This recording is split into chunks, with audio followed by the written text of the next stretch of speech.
Kesempatan ini, di sini kita masuk membahas sekolah sebagai ekosistem. Ini adalah tindak lanjut dari kegiatan kita yang pertama, yaitu sekolah sebagai ekosistem ialah sekolah sebagai suatu lingkungan pendidikan di mana pada lingkungan ini terjadi interaksi antara biotik dan abiotik. Biotik itu di sini biotik itu terdiri dari guru, kepala sekolah, wali murid, siswa, dan juga kalau di kita daripada ranting itu termasuk biotik. Dan abiotik yaitu sarana prasarana yang menunjang kegiatan kita dalam proses pembelajaran. Dan yang kedua yaitu bagaimana caranya kita mendapatkan sumber daya alam yang berkualitas, yaitu pendekatan yang digunakan dalam mengelola sumber daya alam, yaitu pendekatan berbasis masalah. Di sini memperhatikan lebih kepada aset yang tidak berfungsi dengan baik dan tidak sesuai dengan keperluan sekolah. Dan yang kedua, pendekatan berbasis kekuatan atau aset, memberikan perhatian kepada kegiatan dan aset yang sudah berjalan dengan baik dengan memberikan motivasi. Mungkin untuk lebih jelasnya kita perhatikan video. Di sini ada dua video. Satu video pendekatan berbasis masalah atau kekurangan, di mana guru itu hanya memperhatikan kekurangan-kekurangan di setiap kegiatan. Yang kedua itu guru pendekatan berbasis kekuatan. Kita hanya melihat kekuatan apa yang kita miliki di sekolah. Jadi itu yang hanya disampaikan. Untuk lebih jelas silakan lihat videonya.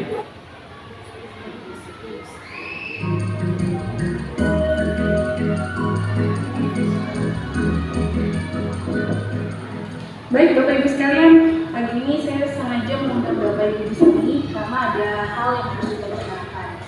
Mengingat sebentar lagi kita akan melaksanakan acara perpisahan sekolah. Tapi saya merasa pesimis kalau kita bisa melaksanakan acara tersebut. Bagaimana menurut Bapak dan Ibu sekalian? Bu, kalau kita meminta bantuan dari wali murid, kayaknya agak susah Bu. Tahun kemarin mereka tidak mau untuk menyumbang uang. Iya sih. Tapi kalau acara perpisahan tidak dilaksanakan, orang tua murid akan menanyakan kepada saya. Kalau kita buat acara seadanya Bu, dengan barang-barang yang akan kita punya itu susah juga Bu. Minimal kita harus punya sound system, dan itu kita tidak punya. Terus kita harus sewa dan tidak ada dananya. Belum lagi nanti sewa panggung dan dekorasi. Ya, kalau seperti itu kondisinya Bu, kita tidak bisa mengadakan acara apa-apa. Ya memang sih, tapi sayang juga dengan dana yang sedikit, kita harus melaksanakan acara perpisahan. Iya Bu, kalau kita mengadakan acara perpisahan, berarti kita harus mengisi acara perpisahan tersebut dengan tari-tarian atau dengan yang lainnya. Dan kita juga harus melatih murid kita untuk tampil nanti di acara perpisahan. Kalau saya pribadi tidak sanggup Bu, waktunya terlalu mepet. Saya setuju. Acara itu kan membutuhkan dana dan waktu. Kemudian latihan berkali-kali. Apalagi sekarang kondisinya waktu kita sangat mepet. Baiklah, kalau gitu kita putuskan tahun ini kita tidak mengadakan acara perpisahan sekolah, kecuali jika kita mendapatkan dana dari pusat atau ada dana bos yang bisa kita gunakan untuk acara perpisahan ini.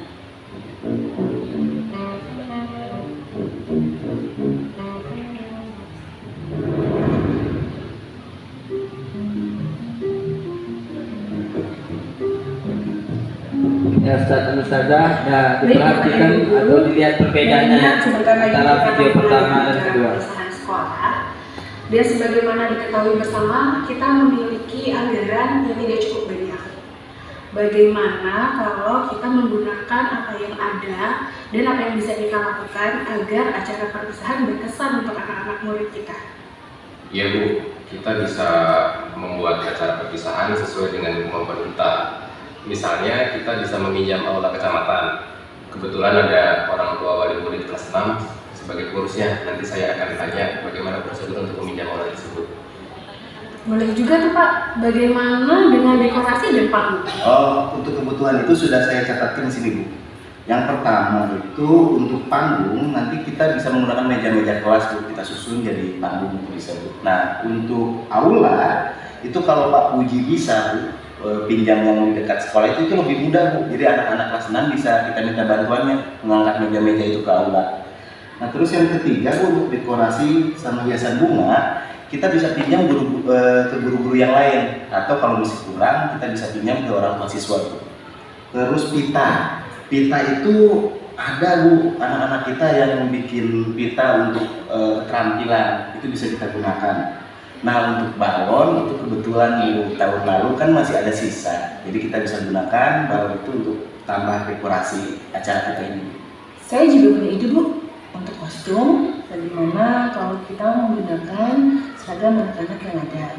Kemudian hiasan bajunya kita bisa menggunakan tali rafia untuk rumbai-rumbainya, dan bisa kita susun juga bunga-bunga di situ. Untuk hiasan kepala kita juga bisa pakai daun seadanya yang ada di kebun. Kemudian kalau masih sedikit repot sih kita menggunakan karton dan anak-anak sendiri yang warna. Untuk konsumsi, bagaimana kalau kita melibatkan orang tua murid untuk menyumbangkan kue-kue kering yang nanti disajikan untuk mereka juga? Bisa, Bu, itu, Bu.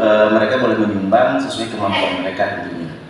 Oke, baiklah. Saya sangat senang sekali dengan ide-ide Bapak dan Ibu guru sekalian. Ayo kita buat acara perpisahan ini menjadi berkesan buat anak-anak dan orang tuanya juga.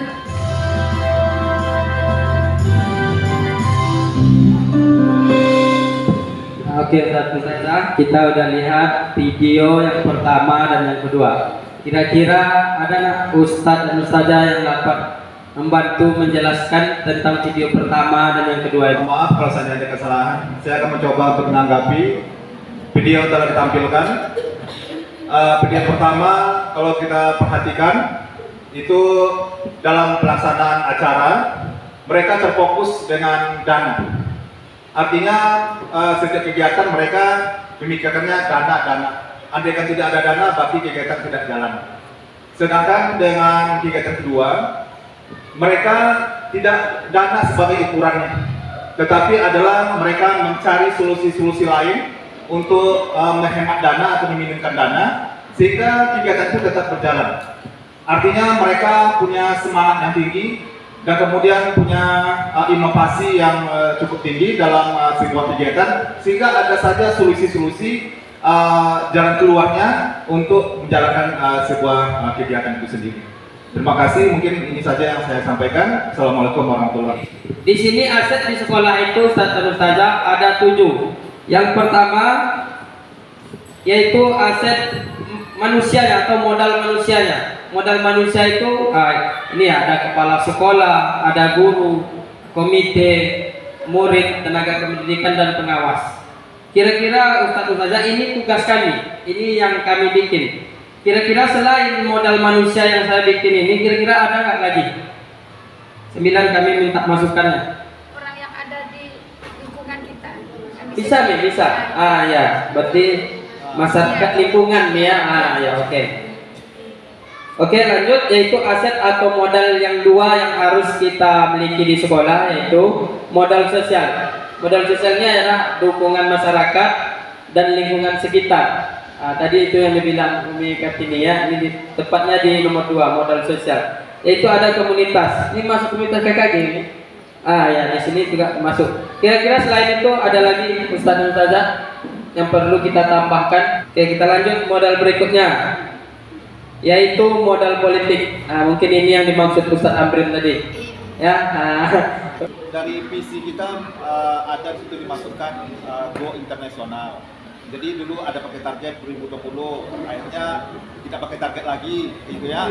Jadi nggak tahu juga alasannya ya, apakah karena belum tercapai itu macam mana. Jadi ini tidak tahu ujungnya gitu ya, internasional itu seperti apa gitu ya. Nah, jadi mungkin ini jadi PR kita. Barangkali kita harus ada kerjasama juga dengan mitra-mitra yang menjurus ke internasional gitu. Oke, terima kasih Ustaz Amrin. Jadi Ustaz Amrin ini hanya jangan di dalam negeri. Kita juga pergi keluar untuk menjalin mitra politik kita Ustaz Amrin. Sudah ditulis. Oke, dulu udah pernah kita lakukan yaitu Dibanding. studi banding ya Ustaz Amrin ya, ke Malaysia, dan juga kita mengutus guru-guru kita yang bahasa Inggris. Mungkin termasuk Ustaz Amrin yang pergi. Iya, betul. Mungkin nanti kenapa program itu terhenti mungkin Ustaz Kepala yang dapat menjawab. Lanjut yang keempat, modal agama dan budaya. Pertama, warga dan lingkungan sekolah yang religius. Kira-kira di sekolah kita udah seperti ini Ustaz dan Ustazah. Gimana Ustaz? Sudah seperti ini. Udah, oke. Yaitu modal fisik. Di sini yaitu terdapatnya berbagai ruangan, ada ruang capsek, ruang kelas, ruang wakil capsek, ruang UKS, ruang labor, kantin, musola, ruang TU, ruang perpustakaan, ruang BK ini mungkin kita belum Ustaz ya? Belum, berarti ada ruang BK, ruang majelis, ruang kantor, mungkin sampai situ. Ada lagi Ustaz? Yang selain yang saya bilang tadi, ruang BK, ruang titip pindah anak. Yang keenam yaitu modal lingkungan alam. Ya ini letak sekolah kita udah strategis ya Ustaz, saja udah terletak di kecamatan, aksesnya mudah. Internet kita alhamdulillah tidak ada masalah, bisa digunakan untuk proses pembelajaran. Lokasi kita itu dekat dengan kecamatan, akses mudah. Nah itu modal lingkungan alam kita. Yang kedua yaitu kita menggunakan internet. Alhamdulillah selama yaitu modal finansial. Di sini modal finansial ini ialah sawit, air, tanah, dan dana bos. Itu hasil-hasil yang kita miliki. Mungkin kalau di kampus 1 kita masih terkendala dengan air, ya. Mungkin penghuni kampus 1 tahu. Kalau musim kemarau itu kita minta bantuan dari PDAM untuk mendatangkan air. Mungkin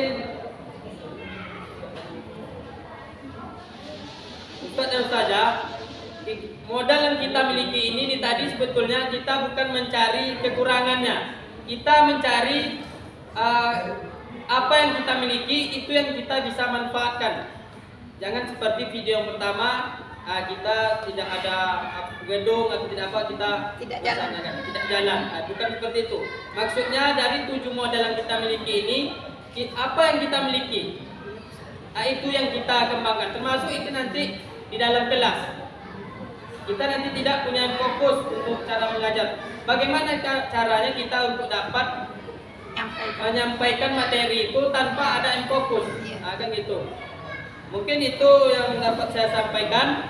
Lebih dan kurang saya mohon maaf. Saya tutup. Assalamualaikum warahmatullahi wabarakatuh.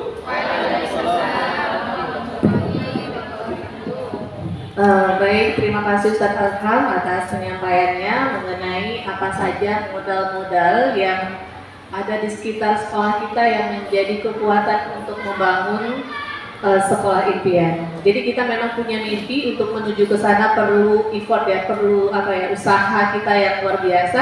Jadi sekarang ini kita fokus dengan apa yang kita miliki, jangan fokus dengan apa yang tidak kita miliki gitu. Karena kalau kita menunggu sampai kita punya, kadang itu membuat kita malas untuk bergerak gitu.